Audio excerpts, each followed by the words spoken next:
What's up, everybody? It's Flair, former 1%, and I'm here chatting with Staxx.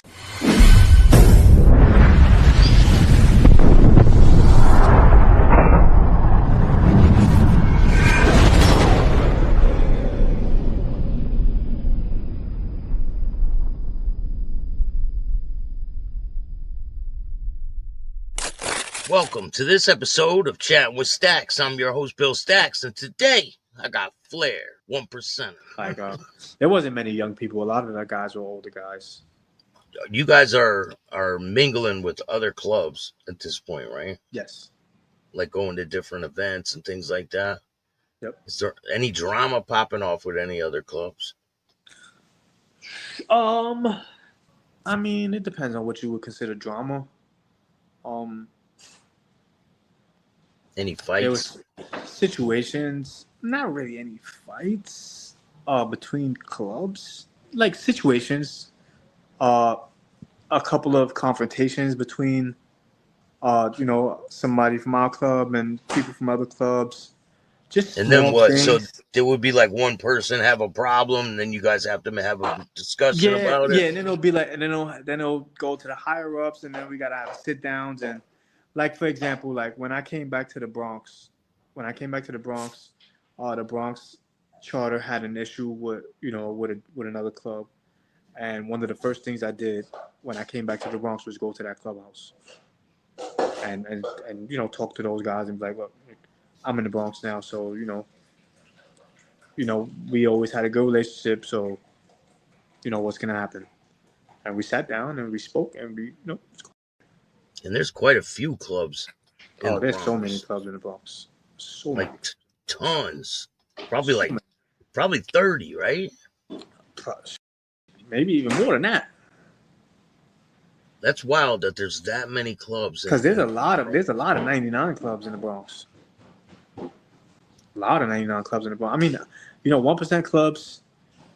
You have like the main guys. The main guys. You have about, I would say, 1% clubs in the Bronx. You have about 7 or 8 1% clubs in the Bronx. Easy.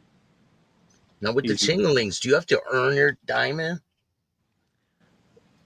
Originally. So a lot of things had changed, and I don't know why, but originally when I came in, you had to be given your diamond. You couldn't go put your own diamond on. You couldn't go just buy a diamond. Like, you had to be given a diamond in order to put a diamond on your vest. And I don't know, some people, that was a big thing for me too, because I was given a diamond, and when I put the diamond on my vest, other guys started going and put diamonds on their vest. And there was this one dude, right, that the president called him to the back and said, oh, what's up with that diamond? And he said, oh, this person gave it to me. And he's like, oh, well, I didn't say you could put that diamond on. And they're like, oh, but Flair got one, la la la. It's like, yeah, Flair can carry himself. He knows how to wear a diamond. So it was like one of those things where people wanted to put diamonds on just because they see me put a diamond on. So the guys behind me wanted to put diamonds on, but it's like, you didn't earn that diamond. Like, some clubs, everyone gets a diamond. Some clubs, they have to earn it. Yeah, so now like it's pretty stationary. It's pretty uniform.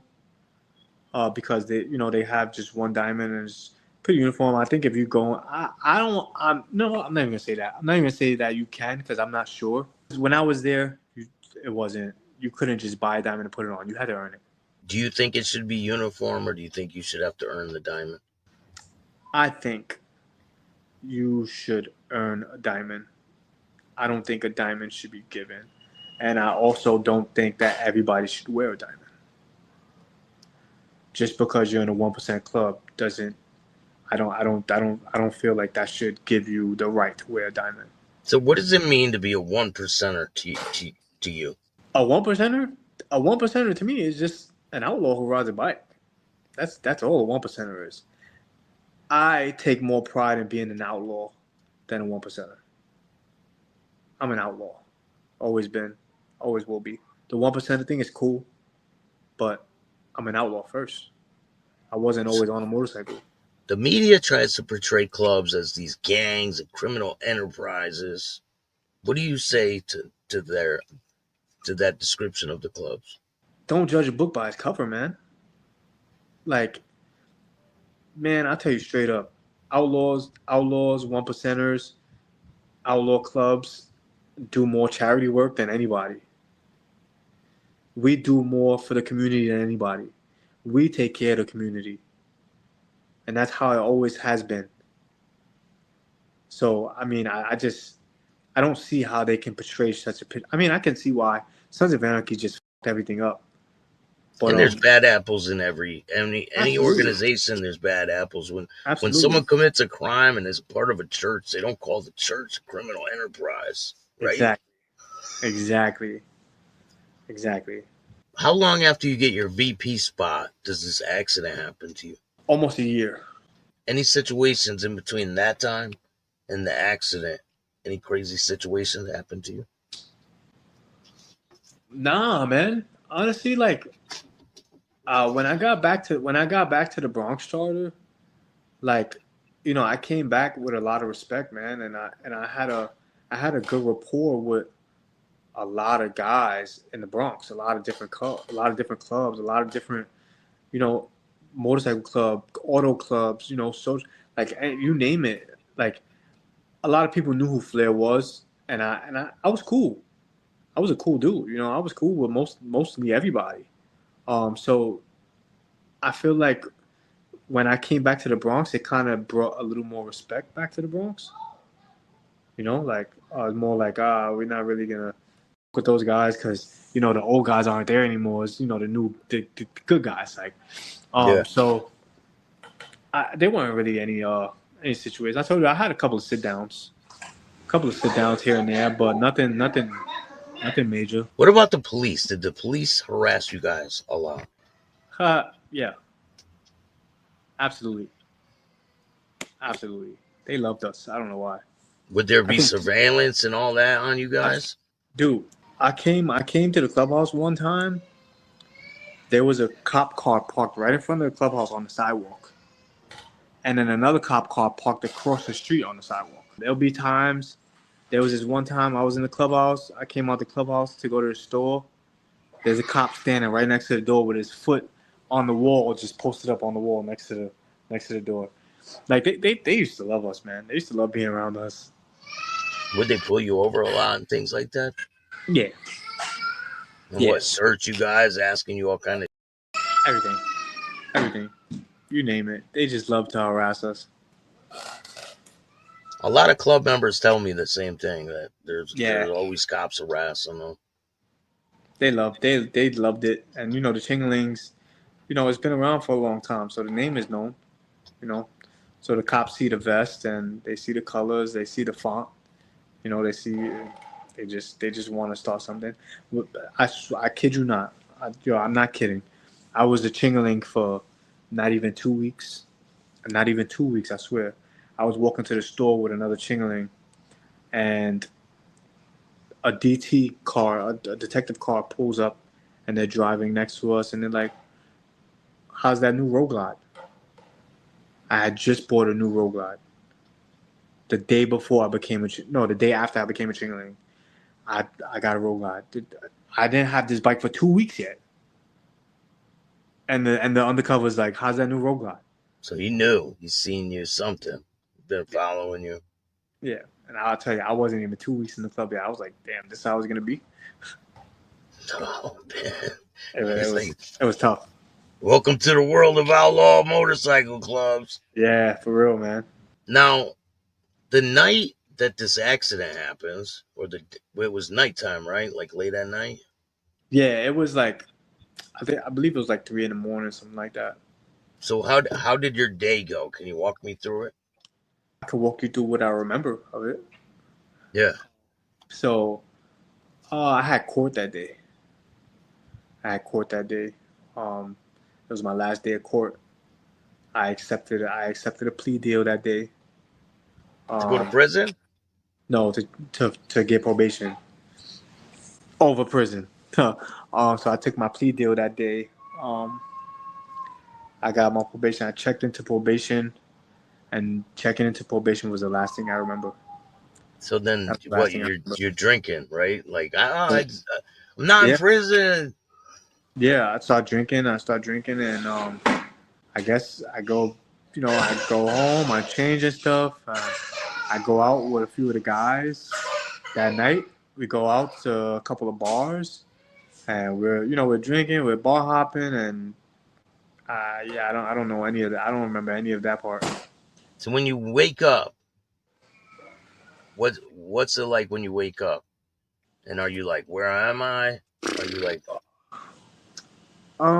So I don't remember about like the first week and a half after my accident. I don't like. I remember bits and pieces, but I did don't you have remember head like. injury too? Were you Yeah, all banged up all over? yeah. I split my head open. I don't know if you can see like right here. Split my Yeah. head clean open.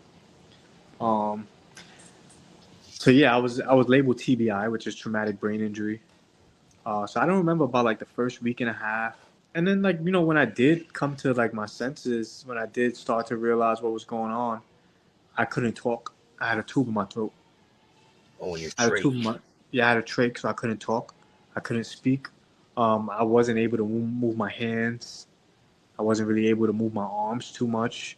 When you first Um, find out you're paralyzed from the weight, what is it, the waist down or the yeah, it chest was it down? was a waist down. So originally they had told my mom that I wouldn't feel anything under my neck ever again. That was the original consensus. But I feel everything. What are your thoughts when you finally find out you can't move your legs? It was honestly, it was overwhelming.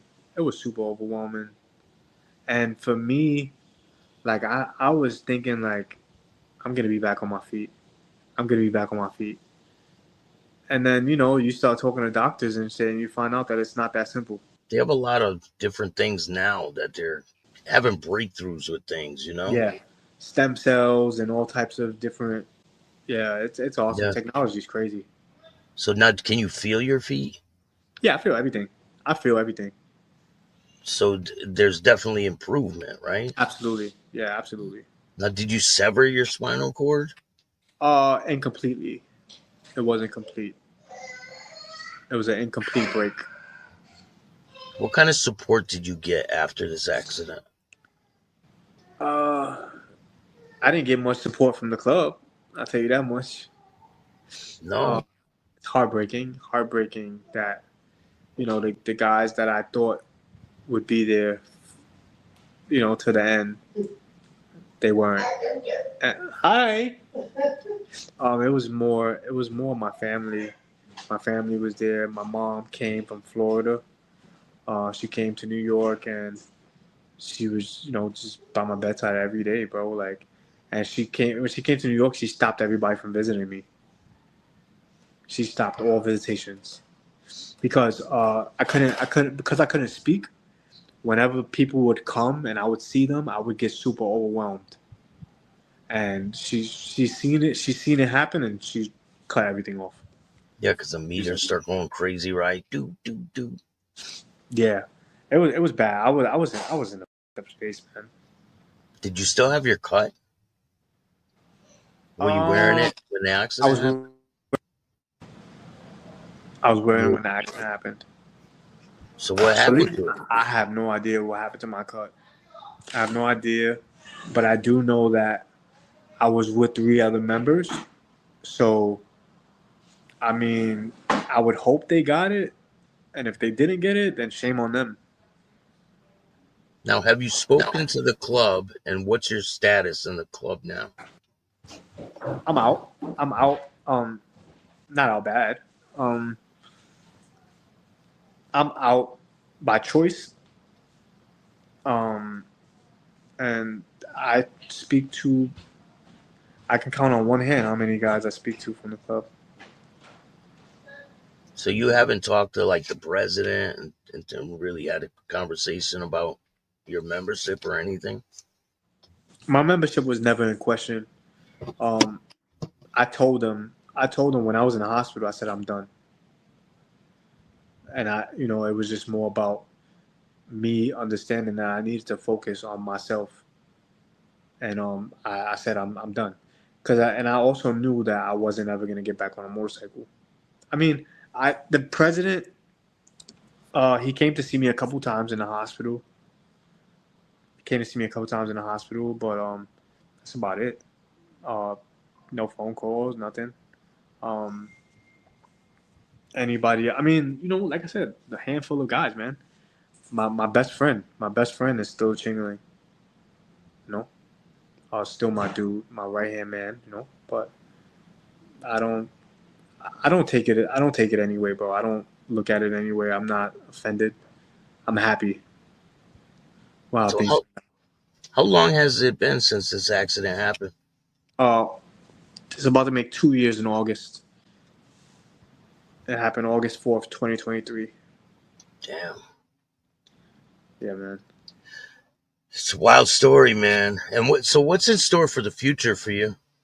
I just want to help people, bro. However I can help people, I want to help people. I know what it's like to feel alone. I know what it's like to feel like you don't have the support that you need to keep going, and I just want to help people however I can do that. So, I try to share my story whichever way I can, and I hope to become some type of peer mentor for people who have spinal cord injuries, such as myself. Um, and that's pretty much where I'm at right now, man. Like, I just want to help people. I don't know exactly in which way I'm gonna help just yet, but I'll get there. Well, this is a start. I'm sure a lot of people out there will see this and you'll be able to reach the masses with this. For sure, bro. That's the plan. That's the plan, bro. A lot of great things in the future, and I wish you For nothing but sure, bro. success, man. For sure, bro. I appreciate it, and you as well, bro. And whatever I can do to help, just let me know, bro. I'm here, bro. Is there Whatever you anyone need. else you want to give a shout out to before we go? Everybody that supports me, man. Everybody that's been there for me. Everybody that's just been there to help me through my situation, man. It's way too many people. My mom is like number one. God is number two. You know, like without my Definitely. mom, without God, like I wouldn't have anything. Like, but it's too many people to thank. Like one by one, my mom and God are just. That's just those are the only two that I could really think of off the top of my head. If you like this show, hit the like button, subscribe, hit the notification bell so you can get my videos every time they drop. And if you don't like this show, do bad. Start your own podcast. Peace.